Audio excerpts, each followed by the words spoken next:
The 365-day intimacy challenge. Are you ready? Hey, David Essel here for 45 years working in this world of personal growth, which I still love so much. Relationships, addiction recovery, finances, attitude, you mention it, you name it, mental health, we do it all. I want to talk today about something outrageously powerful, and it's a 365-day intimacy challenge. And you can pretty much imagine what that means, right? It's like, how do we deepen our relationship with our loved one other than doing something on a daily basis? I mean, you can do something once a week, you can do something once a month, nice for them. You can do once a year, a trip for a month to Paris. You can do all these other kind of things. But what I'm going to tell you today, to me, is the most crucial part of a relationship. Once you get past the fact that we trust each other, once we get past the fact that we do love each other, once we get past the fact that we respect each other, all of those things need to be first, and then we get into the act of intimacy. Now, for people who think that I'm going to talk about making love 365 days in a row, well, if you wanted to use that as the intimacy exercise, you can, but that's not really what this is about. I want you to think of something that you would do with your partner every day that would show them how much you love them, that you're not currently doing. So when you go together someplace, do you always hold hands? And if you don't, always hold hands. That would be an easy way to start to integrate 365 days of intimacy. Holding hands is an extremely intimate exercise. An exercise that says, I care about you, an exercise that says, I love you, the exercise that says, I want to protect you, however you want to look at it, right? So one would be holding hands. Obviously, the other is kissing. You can kiss every day, and that's an act of intimacy, right? Making love, I mentioned earlier, that would be another act of intimacy. If you wanted to do that 3 days a week or 7 days a week, of course, that's up to you. There's so many different ways. And I want to tell you a story. A number of years ago, a young woman came to me in her 30s, and she had never really had a long-term relationship. She really wanted to fall in love. She wanted to be in love so badly. She wanted to have a family. She wanted to do all the things that so many people want to do. So she came to me and she said, David, I'm really lost. I don't even know what I should be doing because I don't even know what real love looks like. I don't know examples of real love. I've never experienced them myself. And I said, do you have, family members, aunts, uncle, mother, father? Can you think of anyone that has a great relationship that you can think about what they do differently? And she said, no, I can't think of anyone. I said, take this week. Come in next week, think all week long, and see if you can come up with one couple. So she comes in the next week. She goes, oh, my God, I never thought about this. My grandma and grandpa, like they are so in love. They've been married 60 years. They're more in love now than ever. It's incredible. So I said, oh, here we go. Go ask your grandmother and then ask your grandfather, what is the secret to their intimacy? Now, this young lady, my client, had told me that one of the things she loved was that everywhere they went, they held hands. And I said, see, that's one of the great signs of beautiful intimacy. So she goes to her grandmother and says, hey, Grandma, you and Grandpa have been married 60 years. You always are holding hands. You're the greatest example of love I've seen. Can you tell me your secrets? Grandma took a big breath.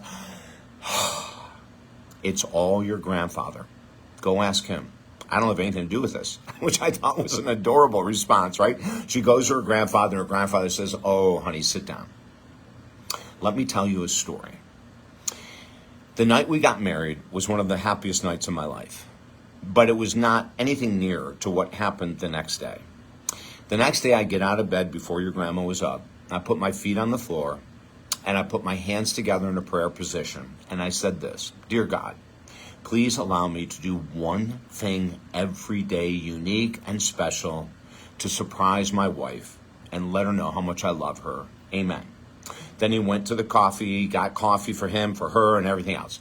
And then this little girl's looking, the 35-year-old's looking, Grandpa, what else? And he said, well, every day I would come home, and I would either come home with a handwritten note that I would put on her pillow for her to read before bed, telling her how much I loved her. Sometimes I'd stop along the side of the road and pick some wildflowers and give her wildflowers. Every once in a while, I'd stop and get her favorite donut and just bring one donut home, but her favorite.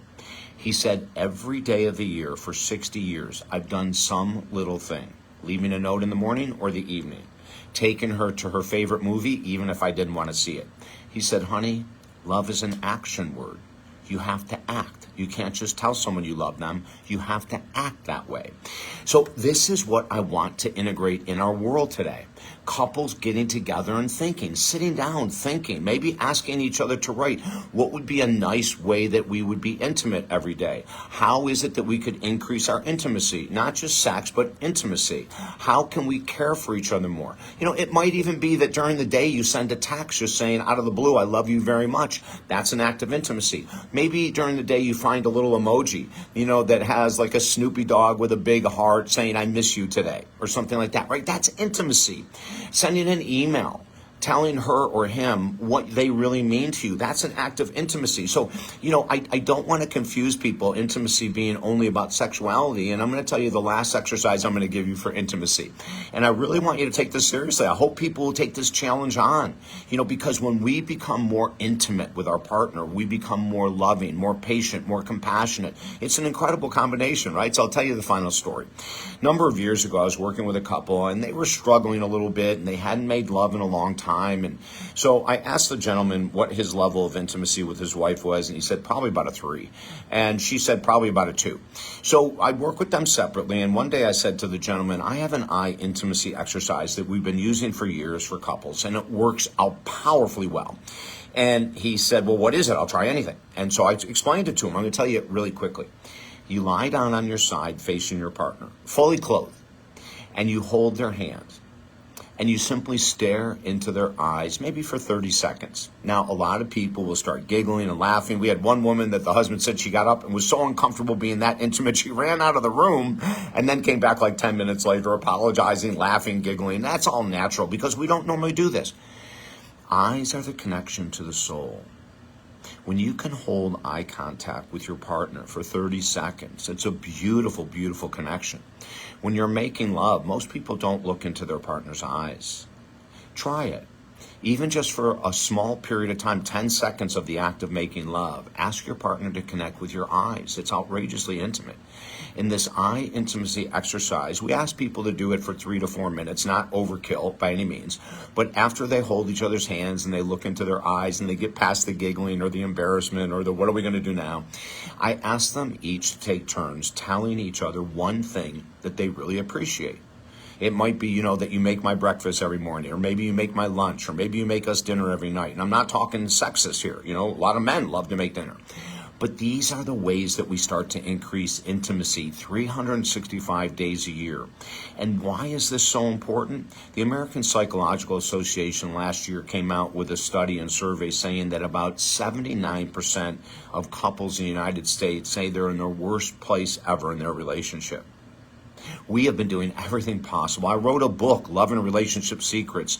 We've done podcasts. We've done articles on to combat this decrease in love in relationships. 79% of Americans saying their relationship is worse than ever is a sign that we need to change. This video, this podcast is all about you.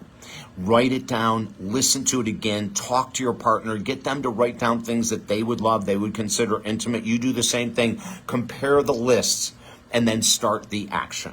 Listen, if you need help, we have 5 free books at my website, talkdavid.com. 45 years as a counselor. Let's work together from anywhere in the world. No matter how difficult your relationship is, we can lift it or we can decide it's time to leave. But first, let's try to lift it. Work with me one-on-one. Talkdavid.com. We'll rock. Have a beautiful day.